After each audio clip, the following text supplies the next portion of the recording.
Hey, good evening, folks. I thought I'd share a little bit of I call it a treat if you want, or something a little bit different. I ended up, thankful to my mother-in-law who passed this down from my late father-in-law, who is pretty big in the IT world. In fact, he worked as the intermediary between the folks that are actually handling the engineering side and the even business development side, and he kind of translated what their desires were for the systems developers, so that way there was no miscommunication. So anyway, he was really big into that through the 1980s, 1990s, and well, shoot, since all the way until he passed away. And it's quite interesting to have some of this stuff now, and not all of it is going to be something I'm playing with right here, but especially not this little Google Smart Light. I don't really think that's relevant, but let's take a look at this box here.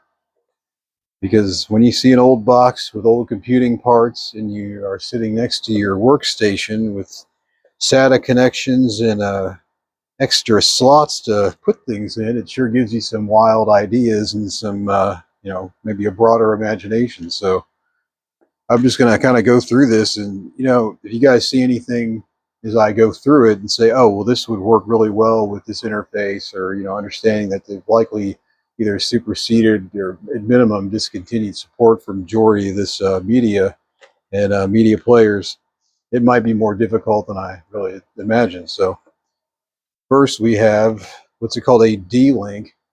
I don't know if you've seen something like this before, but it's a well, let's see. It's underneath the little pen here, but it looks like, man, I thought I was older than that, but it's actually wireless USB adapter. So presumably that is a means to use USB to engage a wireless signal, which actually, much like the USB add-ons, I actually had to use once or twice for my builds when I decided to save the $10 way back when I thought that was a good idea. Then I had to buy a card worth 15.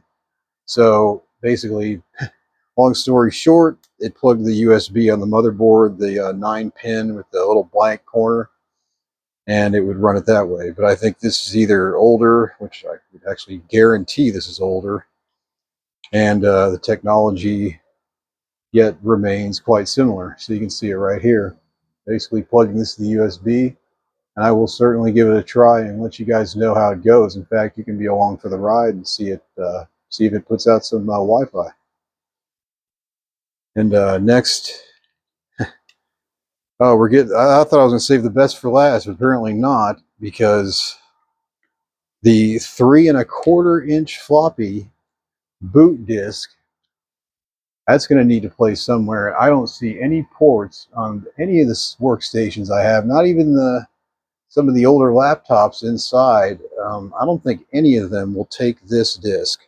In fact, I have not seen anything that would take this disk since I want to say I was in high school, which, without revealing too much, was a little over, well, let's just say it was several years ago. Pretty close to when they used these. No more hints than that. All right, and next, love the magnet. Gotta love pugs. Oh, my favorite. Now, I do have experience with CDR, CDRW, and but not so much DVD. So I would really like to see what I can do with these, especially because it does bring some value to my mother-in-law, who might love to see some of the footage that's been saved on these discs, or listen to some of the, I think she'd be inquire some of the songs that were sung at past shows. And so fortunately here, this will save me a little bit of trouble. There's the actual DVD-RW rewritable. No, I'm sorry, DVD-R. So we get one chance with these. Imation, I don't know if they're still around, but if I'm sure if anyone here is born before 1995, they have some appreciation for this. Certainly folks like me, the 80s babies, and then beyond that, hey, you might appreciate this a bit more.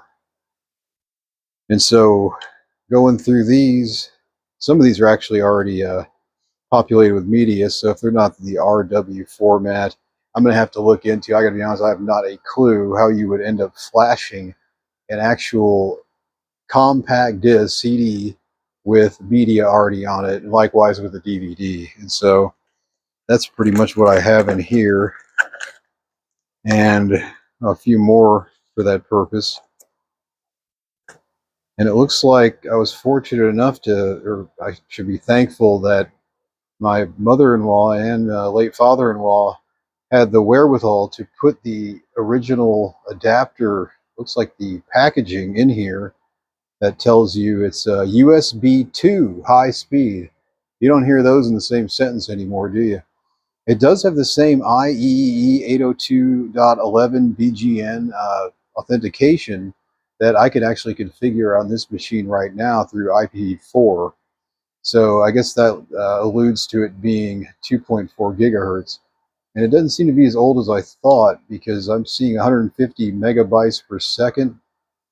Let me make sure I'm thinking, yeah, megabytes a second. We're not talking about NVMe drives or the throughput of a DRAM system. So actually, that's not bad speed. So this is certainly well beyond the days of dial-up, probably in the meaty part of that Ethernet day.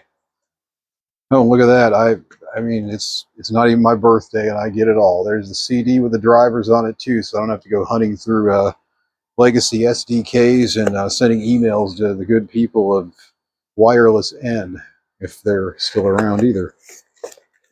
And a few more interesting things. I'm not going to break out one of them right here, but I did manage to actually rescue a DVD-RW drive from my wife's aunt, I suppose my aunt, and I did this before. I hooked it up to the Creator motherboard. God rest his soul. It's doing okay. Maybe we'll see it again in another life.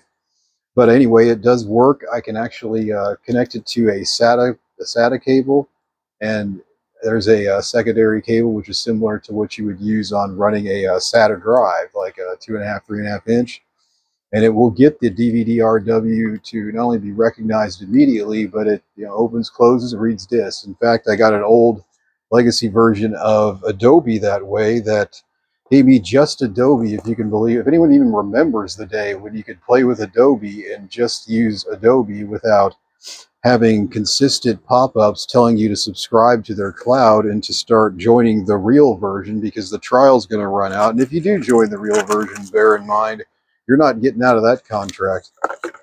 But that's my quote opinion. Certainly not impugning the good people. Actually, yes, I am. I hate that company. All right.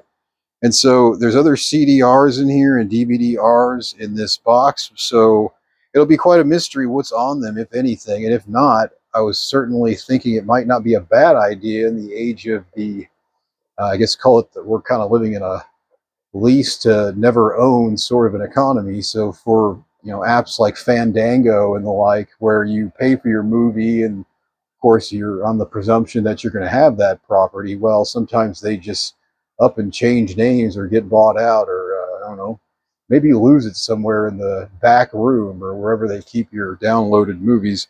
So having movies that you really cherish and value that are potential losses in the event that there's a some corporate activity over there that could care less about your sentiments, it's good to keep some of this stuff on a local space. And so I think I might make an initiative out of that as well, rather than the, say, years past initiative, which was trying to push everything onto the cloud. So I sure don't think I'm alone in that, but I would like to hear anyone's thoughts on the media I showed you. If you have any ideas on where you might get a decent, I mean, I'm pretty sure it's an Amazon thing, but run a Maxell 3.25 inch floppy.